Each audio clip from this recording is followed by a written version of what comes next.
Sunlight never reaches the ground. In the Congo rainforest, the tree canopy closes so tightly above itself that barely 1% of the sun's rays ever touch the earth. Everything else is caught up there, held prisoner in a green vault 50 meters high. Down below, where the animals move, day and night blur into one. It is a permanent twilight, a black forest even at noon, and inside that endless dark lives one of the most brutal ecosystems on the planet. Here, predators don't wait for nightfall.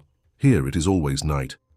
Before we go any deeper into this black forest, hit that like button, subscribe to Wild Dominion, and let us know in the comments where in the world you're watching from. We love knowing how far this journey reaches. Now let's go in. The Congo Basin is the second largest tropical rainforest on Earth. It spreads across 6 countries at the heart of Africa: the Democratic Republic of the Congo, the Republic of Congo, Gabon, Cameroon, Equatorial Guinea, and the Central African Republic. Over 3.5 million square kilometers of unbroken forest, an area nearly the size of the entire Indian subcontinent. But unlike any other jungle on the planet, the Congo has one defining feature that makes it something close to alien: the density of its canopy. The trees here grow pressed against one another, forming a single unbroken mass of vegetation. No gaps, no clearings, no interruptions. From above, it looks like a green ocean with no waves. From below, like a cathedral with no windows.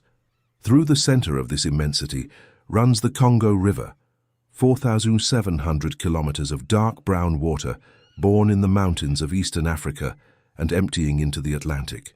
It is the second largest river by discharge in the world after the Amazon and the deepest river on the planet. In some stretches, its waters plunge more than 220 meters down. Depth so dark and isolated that fish live there, which science is only beginning to describe. The Congo is also the only major river on Earth that crosses the equator twice. That means somewhere along its course, it is always rainy season. The river never dries. The forest never rests. The humidity here is permanent, and that, combined with the absence of light, has sculpted over millions of years a caste of animals that evolved for one very specific purpose: to hunt in darkness, to survive in darkness, to reign in darkness. And it all begins with a cat that almost no one has ever seen in the wild, a hunter that moves between branches without a sound, its spotted coat dissolving into the patterned shadows of the understory. The African leopard of the Congo. Unlike its relatives on the open savannas of Kenya or Tanzania, the leopards of Central Africa's rainforest are smaller, darker, and immeasurably more elusive. Their base coat is a deeper, more muted yellow, and their rosettes are denser, nearly black on black. In the dim light of the Congo, that coloration makes them all but invisible. A leopard can be standing 10 meters from a researcher and never be detected. Scientists working in the region describe them not as animals, but as shadows with eyes. They appear on camera traps almost exclusively at night, yet tracks confirm they also hunt by day. In this forest, it makes no difference. The Congo leopard is among the few big cats on Earth that hauls its prey into the trees. And here, that skill is not a preference, it is survival. On the forest floor below, other predators wait, scavengers and rivals that can strip a kill in minutes. So when a leopard takes down a small antelope or a monkey, it grips the prey in its jaws and climbs, sometimes carrying carcasses weighing up to 60 kilograms to heights of more than 6 meters. Imagine carrying another person in your teeth up a ladder. The muscular force concentrated in a leopard's neck and jaw is entirely out of proportion with its body size. Its menu is wide and pragmatic. Duikers, the small forest antelopes, monkeys, young pangolins, birds, reptiles, fish when the opportunity comes. In the black forest, a good hunter doesn't specialize. It eats what moves. But the leopard is not the only predator working the canopy. Hidden among the highest leaves, something else is watching. An eagle that many consider the most powerful in all of Africa, the crowned eagle. A single talon on this bird measures nearly 10 centimeters and can pierce the skull of a primate on impact. The African crowned eagle is a feathered missile, purpose-built for hunting one of nature's most difficult prey categories: primates. Intelligent social animals that live in coordinated groups and know how to fight back. The monkeys of the Congo forest, particularly Cercopithecus and Colobus species, are its primary target. And the technique this eagle has evolved is precise to the point of being unsettling. The crowned eagle hunts from a perch. It holds completely still for hours at a time, listening. Its hearing is refined enough to detect the specific snap of a branch bending under the weight of a monkey 200 meters away. Once it locates the group, it waits, sometimes for days. It studies movement patterns. It identifies the youngest, the weakest, the one that has drifted furthest from the others. And then it commits. It dives through the trees at over 100 kilometers per hour, threading between branches, leaves, and hanging lianas with an agility that seems impossible for a bird approaching 4 kilograms. When it strikes, it does so with enough force to sever the prey's spine on contact. Death is nearly instantaneous. Then comes the challenge, because the crowned eagle routinely kills prey that outweighs it by a great margin. Documented kills include monkeys up to 20 kilograms, 5 times the eagle's own body weight. Since it cannot carry that back to the nest in one trip, it does something remarkable. It dismembers the prey on the spot and ferries pieces up to its chicks, one by one, sometimes across the span of several days. Meanwhile, on the forest floor below, something else is moving, something that has no business looking the way it does. A creature that seems assembled from the parts of 3 different animals, the okapi. Until the early 20th century, European explorers dismissed it as a myth. Indigenous forest peoples, particularly the Mbuti, described an animal with striped legs and an elongated neck, but no one in the Western world had confirmed it. When its existence was finally documented in 1901, it was considered one of the most surprising zoological discoveries of the century. The okapi lives only in the Congo rainforest, nowhere else on Earth, and it remains one of the most difficult animals to encounter anywhere on the continent. There are biologists who have spent decades in this forest without ever seeing one with their own eyes. Despite its exotic appearance, the okapi is the closest living relative of the giraffe. They share a lengthened neck, long eyelashes, and a dark blue tongue up to 30 centimeters long, flexible enough to strip leaves from branches, and prehensile enough for the okapi to groom its own ears and eyelids. The stripes on its legs aren't decoration. In a forest where sunlight enters in broken, irregular bands, those white lines fracture the animal's outline. The brown body blends with shadow. The stripes mimic scattered light. It is camouflage in motion. Okapis are solitary and extraordinarily shy. They communicate using sounds pitched so low that human ears cannot register them. A mother and calf exchange infrasonic calls that travel kilometers through the trees without any predator overhearing. Which matters because the predators here are numerous and patient. Invisible among the leaf litter on the forest floor, something waits. If evolution were asked to design the perfect ambush, the result might look exactly like this. The gaboon viper is covered in a geometric mosaic of browns, beige, yellows, and black, a near-perfect replica of fallen leaves decomposing on the forest floor. It can grow to 2 meters in length, as thick as an adult's forearm, and remain completely undetected at arm's reach.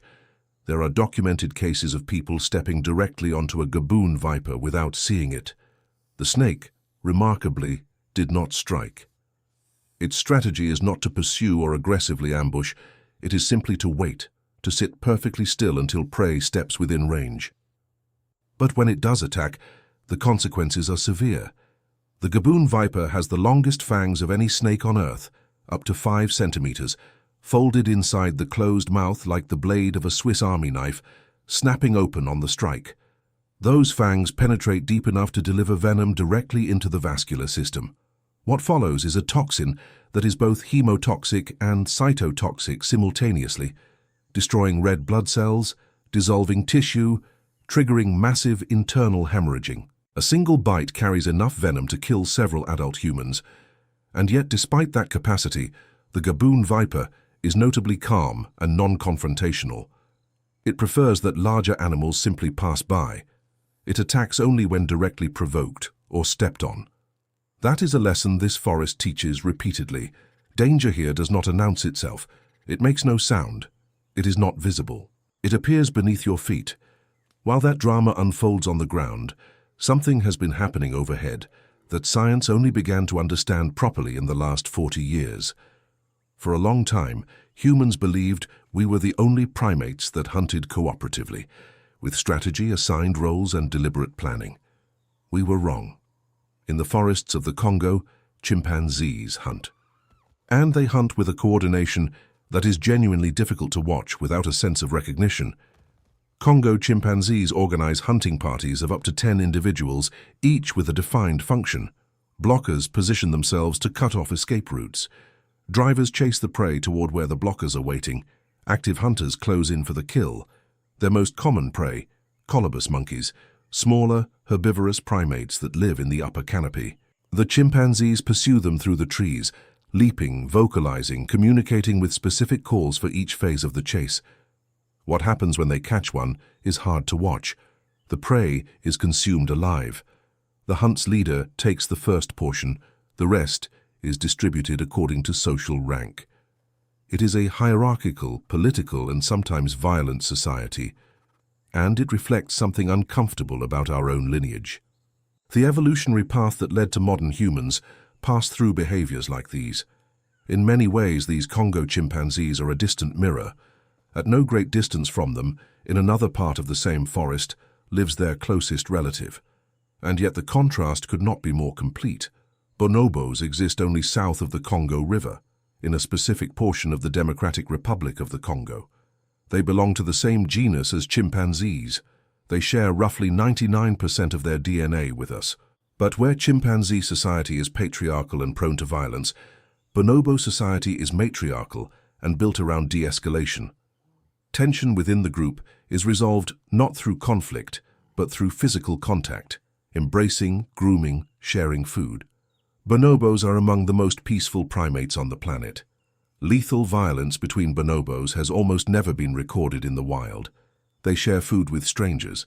They cooperate with individuals from unfamiliar groups. They display levels of empathy that remain, by any measure, striking. Researchers call them the ape of love, but that label simplifies something deeper.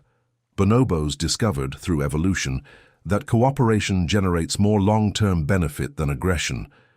In a dark forest, where almost every other species evolved to kill more efficiently, bonobos evolved to get along better.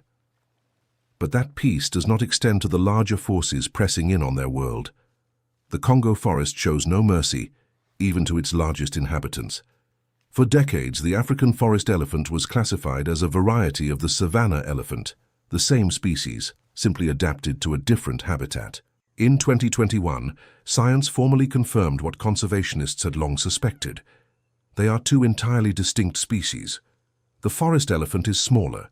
Its tusks grow straighter and point downward rather than outward. Its social behavior is fundamentally different. While savanna elephants travel in large herds of females and young, forest elephants move in small family units, sometimes just a mother and her calf, pushing through the dense undergrowth of the Congo. They weigh up to 3,000 kilograms, nearly half the size of a savanna elephant. But their ecological importance is anything but small.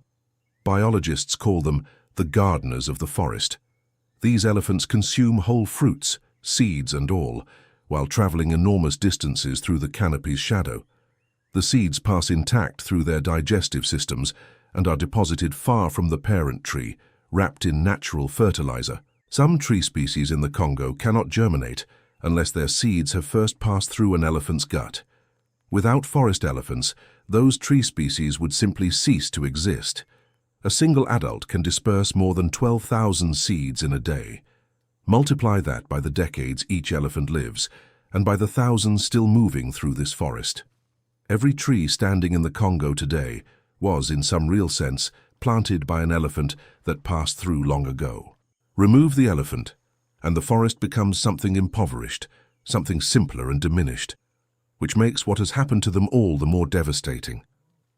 Between 2002 and 2011, the forest elephant population dropped by more than 62%. In less than a decade, 2 out of every 3 forest elephants in the Congo were gone. The cause is direct, documented, and ongoing: the illegal ivory trade. Forest elephant tusks are particularly prized in Asian markets because their ivory is denser and carries a pinkish tone ideal for carved luxury goods. That demand feeds international criminal networks that pay local poachers to enter national parks and kill. A single pair of tusks can fetch thousands of dollars on the black market, a fortune in regions where extreme poverty pushes young men toward jobs that may also cost them their lives. The rangers defending these animals are killed with disturbing frequency. More than 1,000 park rangers have died across Africa in the last 15 years protecting wildlife. It is a quiet war that receives almost no attention outside the region. And alongside that threat walks another. The Congo is the second largest tropical rainforest on Earth, and it is losing trees at a rate that accelerated sharply in the last decade. Tropical hardwoods, including species like wenge and bubinga, supply industries in Europe, China, and the United States. Palm oil plantations push in from the west, and cobalt and coltan mining, minerals essential for the batteries inside smartphones and electric vehicles, opens craters in what was, not long ago, untouched forest. Every smartphone in the world contains a piece of the Congo. So does every electric car battery. The modern paradox is brutal. In our effort to slow climate change, we are extracting minerals from the only remaining tropical lung Africa has, and the animals pay the price. But the forest holds, and in the corners where it survives in something close to its original state, creatures live that almost no one outside of fieldwork biologists has ever encountered. One of them inhabits the flooded forests and swamps of the basin, the shoebill, one of the strangest birds on the planet. It stands up to 1.5 meters tall, nearly as tall as a small adult human, and its silhouette is unmistakably prehistoric, as though something from the Cretaceous simply neglected to disappear. What truly defines it, though, is the bill. Enormous, wide, shaped like a giant wooden clog with a lethal hook at the tip. It was designed by evolution for a single purpose, to crush large fish, particularly the African lungfish, which spends much of its life buried in swamp mud. The shoebill can stand completely motionless for hours. When a lungfish surfaces to breathe, the bird collapses forward, a full-body lunge, all its weight behind the strike, and in under a second resurfaces with the fish locked in its bill. The force of that snap pulverizes bone, and despite the impression of clumsiness, it flies. With a slow, powerful wing beat, neck pulled back in an S-curve against the body, its unmistakable silhouette crossing the swamp sky. Biologists believe the shoebill represents one of the few surviving members of a very ancient bird lineage, with almost no close living relatives in the modern world. To watch a shoebill stand motionless at the water's edge is to watch a fragment of prehistoric Africa still doing what it has always done. Speaking of ancient things, let's talk about the river. Beneath the brown surface of the Congo, in the turbid, lightless current, lives an animal that many local fishermen prefer not to name aloud, the Goliath tigerfish. If the piranha had an African equivalent, something larger, harder, and built for a deeper river, this would be it. The Goliath tigerfish can reach 1.5 meters in length and weigh more than 50 kilograms. Its body is silver and muscular, and its jaws are lined with triangular razor-edged teeth, up to 3 centimeters long, 32 of them, interlocking when the mouth closes like the mechanism of a bear trap. It hunts in near-zero visibility water, relying not on sight but on the ability to detect micro-vibrations from dozens of meters away. When it locks onto prey, the strike happens at a speed that is genuinely difficult to capture on camera. Documented prey includes fish of significant size, young crocodiles, water birds that ventured too close to the surface, and, in confirmed cases, humans. Congo River fishermen carry accounts of hands submerged in the water and with drawn missing fingers. The legend is sometimes embellished. The medical record is not. The Goliath tigerfish is one of the very few freshwater fish on Earth documented to bite and remove human flesh, and yet it shares the river with something that surpasses it entirely in both size and power. The Nile crocodile. In the Congo basin, this species reaches extraordinary dimensions. Adult males can exceed 5 meters in length and weigh more than 700 kilograms. They are ambivalent predators, equally dangerous in water and on land, capable of holding a single breath for up to 2 hours by reducing their metabolic rate to a minimum. When a large animal, an antelope, a warthog, approaches the bank to drink, the crocodile slides from the bottom in complete silence. Only eyes and nostrils break the surface. Then, in a single eruption of muscle, it strikes. The bite force of the Nile crocodile exceeds 2 metric tons per square centimeter. It is the highest recorded bite force of any living animal on Earth.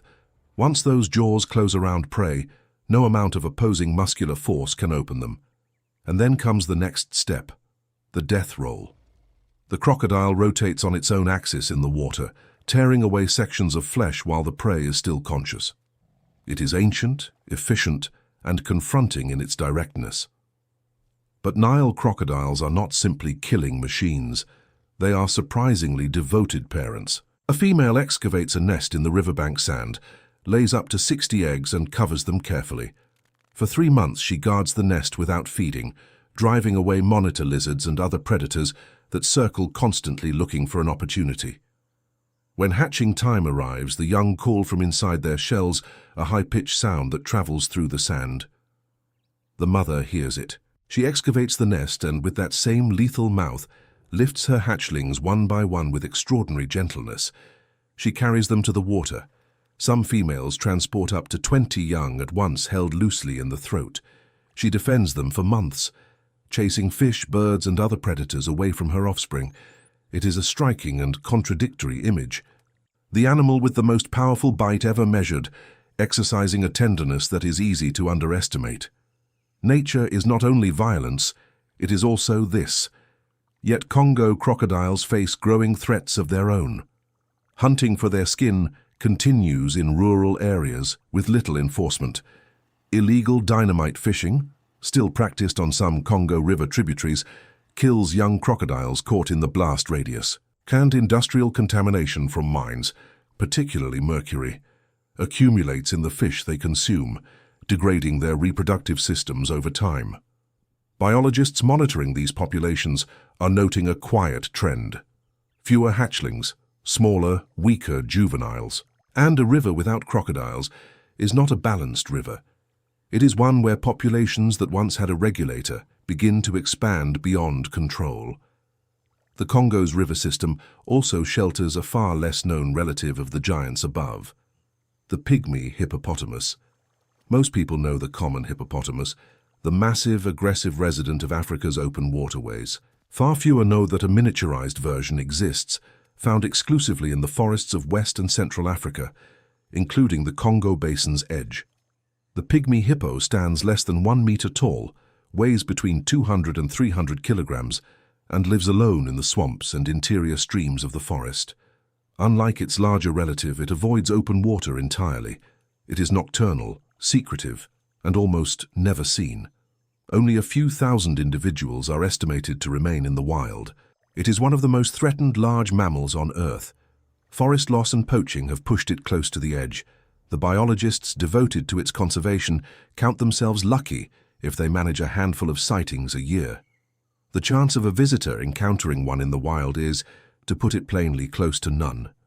Back on the forest floor, moving slowly through the leaf litter in the deepest darkness before dawn, something is walking that science once struggled to categorize at all. The giant pangolin, for years considered a possible link between reptiles and mammals, it is neither. It is a mammal, but one encased head to tail in scales of hardened keratin, the same material that forms human fingernails. It is the only mammal on the planet with that kind of armor. When threatened, it does not flee.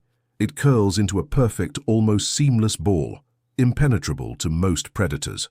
Even a leopard applying full jaw pressure often gives up. The scales simply will not yield. But against humans, the pangolin has no defense at all. By the most reliable current estimates, it is the most trafficked wild mammal in the world.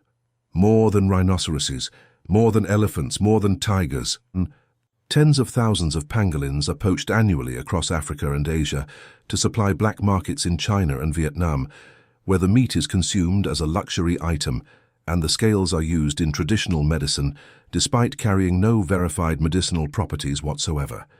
It is a belief that is driving a species millions of years old toward extinction. The giant pangolin of the Congo, the largest of the genus, can reach over 1.5 meters, including the tail. Solitary nocturnal, it feeds exclusively on ants and termites, deploying a tongue up to 60 centimeters long to probe deep into insect colonies. This ancient, peaceful, and entirely unique animal stands at the edge of being lost forever, undone by a myth with no scientific basis. If this journey through the darkest forest on the planet is moving you, leave us a like right now and subscribe to Wild Dominion. Every subscriber gets access to documentaries from the planet's least explored places. Extraordinary animals, extreme landscapes, one after another. Subscribe now and let's keep going, back into the forest. There is an animal that most African safari goers never encounter, yet it moves through these trees with a quiet, concentrated power. The Congo forest buffalo. Much smaller than its famous savanna cousin, the Cape buffalo, this animal carries a reddish-brown coat, shorter horns, and a more withdrawn character. It lives in small family groups inside the closed forest, feeding on leaves, shoots, and fallen fruit. It lacks the legendary aggression of the Cape buffalo, but it tolerates no interference. A fully grown forest buffalo weighs 450 kilograms of focused muscle, and when cornered, it charges with enough force to flatten a young tree. It is the Congo leopard's preferred prey when small forest antelope become scarce. Though targeting a healthy adult is a high-risk operation, most of the time the leopard settles for calves or weakened individuals, and higher up, moving through the branches in near silence, another predator threads the canopy. Jameson's mamba, a snake almost nobody sees, but one that is always there. Long, slender, in a green so bright it dissolves perfectly among the youngest leaves of the upper canopy. It can reach 2 meters in length, moving between branches with a speed that seems inconsistent with its size. Jameson's mamba is among the most venomous arboreal snakes in Africa. Its venom is neurotoxic, meaning it attacks the nervous system directly. Without medical intervention, a bite can produce respiratory paralysis within hours. And what makes it genuinely dangerous is precisely how invisible it is. It preys on birds, lizards, and small arboreal mammals. The strike is fast enough that prey rarely registers what has happened before paralysis sets in. Jameson's mamba represents something essential about this forest. Not everything luminous is harmless. The brightest colors here conceal the fastest deaths. On the subject of silent predators, there is the Nile monitor. This large lizard can exceed 2 meters in length and weighs up to 20 kilograms. Its muscular tail can break bone with a single strike. Her forked tongue samples the air constantly, reading chemical signals for prey. It will eat nearly anything it can overpower. Eggs, fish, frogs, small mammals, carrion, and young crocodiles stolen from unguarded nests. The Nile monitor is a direct rival of the crocodile, and often wins. Many of the eggs that crocodile females watch for 3 months are never going to hatch because a monitor lizard found the nest during a moment of inattention, excavated it, and consumed the contents. It is an old war between two reptiles sharing the same river, and more often than not, it is the more cunning one that leaves satisfied. Climbing back into the canopy, we find one of the animals that has only in recent years received the scientific attention it deserves, the western lowland gorilla. Most people's mental image of gorillas is the mountain gorilla, that celebrated figure from Eastern Africa, made famous by decades of documentary filmmaking. But the western lowland gorilla is substantially more numerous and lives precisely in the forests of the Congo and neighboring countries. It is the largest primate on Earth. An adult silverback, named for the pale grey fur that develops across the back at maturity, can weigh up to 200 kilograms and stand nearly 2 meters tall. Biomechanical studies suggest the muscular force available to an adult gorilla is roughly 6 times that of an average human. And yet, these are remarkably gentle animals. Gorillas live in family groups called troops, led by a silverback who functions simultaneously as father, protector, and mediator. Females and younger members follow his lead wherever he travels, eating leaves, shoots, fruit, and occasionally ants or termites. They spend most of the day feeding and resting. Each night, the troop builds fresh nests from branches and leaves, on the ground or in low trees, and sleeps until dawn. When a strange male approaches, the silverback responds with a display that carries kilometers through the trees. Open palm chest beats in a rhythmic pattern, branch-ripping deep vocalizations. Real violence is rare. When a silverback displays with full commitment, most challengers withdraw. The western lowland gorilla is a keystone species in its ecosystem, dispersing seeds across wide areas as it travels and modifying the understory as it feeds, opening small gaps where light-dependent plants can take hold. The gorilla's movement through the forest literally reshapes its own habitat, and yet this species too is in serious danger. Ebola outbreaks have decimated gorilla populations across the Congo in recent decades. Bushmeat hunting continues in many rural areas. Mining and deforestation reduce available territory year after year. If the trajectory doesn't change, the western lowland gorilla may disappear before most humans ever learn it exists. Among the forces that animate this entire ecosystem, though they are rarely discussed, are creatures barely a centimeter long. The Congo army ant. Unlike most ant species, these build no permanent nests. They advance in columns of millions of individuals, consuming everything in their path. Insects, spiders, small lizards, frogs, mice, too slow to escape.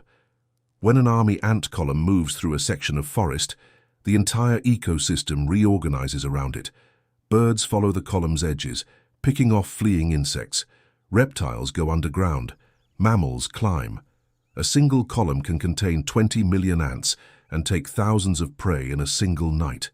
They are one of the only predators on Earth whose power lies entirely in number, not in size. Among the animals that take advantage of their passage is one of the strangest mammals most visitors never think to look for in the Congo, the aardvark. It is called a pig anteater or African ant bear in local descriptions, but it is neither pig nor bear and shares no close relationship with the anteaters of the Americas. It is a mammal entirely without close living relatives, a living relic of sub-Saharan Africa's deep past. Its body is heavy and compact, its ears long and mule-like, its snout elongated, and its feet equipped with powerful claws designed to break through hardened termite mounds. It is nocturnal and solitary, spending the daylight hours inside the tunnels it excavates for itself. When night falls, it emerges on its singular mission, only termites and ants. A long sticky tongue, extended deep into colonies, captures several thousand insects per session. Biologists estimate an adult aardvark can consume up to 50,000 termites in a single night. Its abandoned burrows become homes for dozens of other species: foxes, mongooses, hyenas, reptiles. That is why it is called an ecosystem engineer. Wherever it digs, new life moves in. But the threats reach these quiet animals too. The conversion of forested land to small-scale agriculture reduces the termite mounds and ant colonies they depend on. In many areas, they are hunted for food and for sale at rural markets. Their populations fragment, and a fragmented population is, biologically, a population already working against a clock. Among the Congo's nocturnal regulars, there is another predator that moves in the dark with elegant efficiency: the African civet, the size of a medium dog, marked with a pattern of black and white spots and a dark crest along the spine that rises when it feels threatened. Though it superficially resembles a cat, the civet belongs to its own family, the Viveridae. It is omnivorous and opportunistic. Insects, small rodents, amphibians, fruit. It communicates through extraordinarily potent pheromones produced by perineal glands.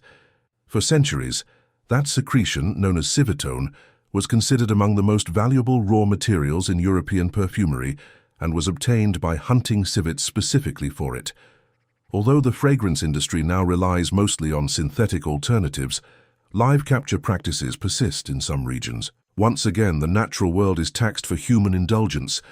Sharing the night with the civet are the genets. Slender, long-bodied, with ringed tails and spotted coats, they climb trees with an almost uncanny ease and hunt birds, lizards, and insects, anything moving. African genets are elegant enough that they look like living illustrations, but the speed with which they snap a prey animal's neck reveals the other side of that beauty: precise, cold, efficient. And in the rivers there is a mammal so rarely documented that many visitors to the Congo don't know it exists. The aquatic mongoose of the Congo. A mongoose that swims. Among the handful of mongoose species adapted to aquatic life worldwide, this is one of the least known. It hunts fish, frogs, and crustaceans in the slow interior rivers, entering the water with the fluid ease of an otter. Social, secretive, and living in small family units, it represents one more layer in the extraordinary mosaic of adaptations this forest has produced. But among all the river's inhabitants, one deserves a moment of its own, and it is one that most people do not know exists here at all: the dwarf crocodile. At roughly 1.5 meters, it is dramatically smaller than the Nile crocodile, but no less fascinating. It inhabits the interior swamps and streams of the forest interior, far from the main river channels, and feeds on crabs, fish, and amphibians. Unlike its large relatives, the dwarf crocodile is surprisingly timid. An approach from a human, and it retreats and hides rather than confronting. And yet it is the most threatened reptile in the entire Congo basin. Hunting for meat and skin has sharply reduced its numbers. Swamps that once held dozens now hold 1 or 2. Their species quietly shrinking toward absence. And finally, hidden in the swamps few visitors ever reach, there is one more animal this forest has produced that defies easy categorization: the sitatunga, an antelope that evolved to live literally inside water. Its hooves are long and widely splayed, almost like snowshoes, distributing its weight across mud and floating vegetation so it can walk where nothing else can. It is a strong swimmer. When threatened, it wades in until only its nostrils remain above the surface and holds there, motionless, for hours if needed. Leopards, pythons, and crocodiles rarely succeed against this strategy. It is a solution to predation that is subtle, unhurried, and completely effective. One more proof that in this forest, the most surprising adaptations are often the most powerful. And yet none of the adaptations this forest has produced can protect it from what has come from outside. The Congo has been one of the most relentlessly exploited territories on Earth. In the 19th and early 20th centuries, King Leopold II of Belgium administered what he called the Congo Free State as personal property. He ran it as a machine for extracting rubber and ivory through a system of forced labor and systematic terror. Millions of people died. The ecological and human scars of that era never fully healed. And when independence came, the logic of extraction did not end. It changed hands. Today it is coltan and cobalt mining companies, tropical timber industries, and international wildlife trafficking networks that continue to hollow out this forest. Civil wars, particularly those in the Democratic Republic of the Congo, have devastated both human populations and wildlife. National parks became battlegrounds. Virunga, the oldest national park in Africa, has lost more than 200 rangers killed in the line of duty since 1996. They died defending gorillas, elephants, and buffaloes. They die still. And yet the Congo holds. There are genuine, deep, committed efforts underway. Odzala-Kokua National Park in the Republic of Congo protects one of the largest remaining concentrations of western lowland gorillas on Earth. Noabale-Ndoki National Park, also in the Republic of Congo, is considered one of the last remaining strongholds of truly intact tropical forest in Central Africa. The Okapi Wildlife Reserve in the Democratic Republic of the Congo was created specifically to protect that mythical animal and the ecosystem it inhabits. Hundreds of biologists, conservationists, indigenous communities, and field rangers work daily, often without adequate resources and often under direct physical threat, to prevent this forest from disappearing. The forest peoples who have lived inside the Congo for millennia, the Mbuti and other pygmy communities, are its deepest guardians. Their knowledge of every plant, every animal, every seasonal shift carries a granularity that no scientific literature has managed to reproduce. Without them, much of what we understand about the Congo would already be lost. And this is the point that needs to land clearly. The Congo does not belong only to the Congolese. It is a biological patrimony of all of humanity. Together with the Amazon, the Congo Basin regulates the global climate. It stores vast quantities of carbon in its trees and soil. It generates oxygen and maintains hydrological cycles that influence rainfall patterns in regions as distant as southern Europe. If the Congo falls, all of us fall a little with it. The conservation of this dark, deep, and still largely unknown forest is not a local matter.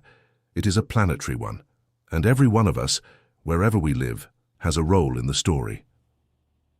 When we began this journey, the opening truth was that in the Congo it is always night, and that is still true. Light here is scarce, shadows are long, and predators are always alert. But there is another truth that runs alongside it.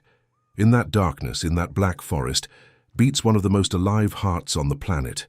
Here live invisible leopards, eagles that take primates from the air, elephants that plant forests as they walk, gorillas that govern their families with quiet authority, patient serpents, fish with tiger teeth, ghost hippos the size of ponies, shoebills like something from the age of dinosaurs, armored pangolins, perfumed civets, ancient crocodiles, hunting chimpanzees, compassionate bonobos, and thousands of species that science has not yet finished describing. Every time a tree falls in the Congo, it is not only a tree that falls, it is an entire ecosystem that loses a pillar.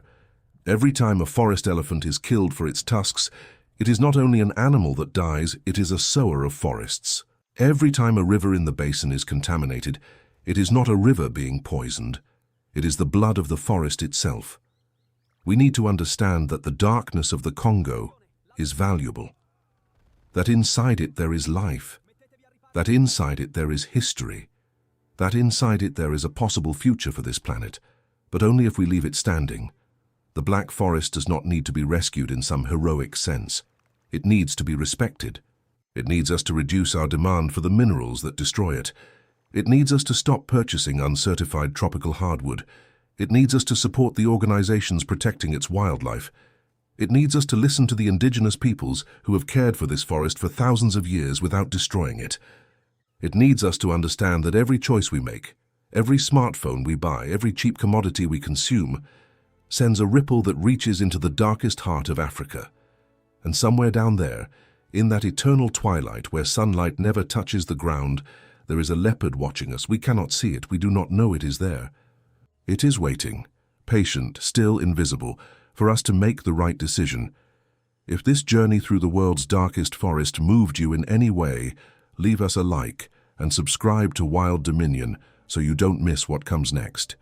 Every like, every subscription, every comment you leave gives us the fuel to keep bringing the wildest, most extreme, and most extraordinary places on the planet to your screen. Tell us in the comments, which animal from the Congo left you speechless, and what forest, desert, or mountain range do you want us to explore next?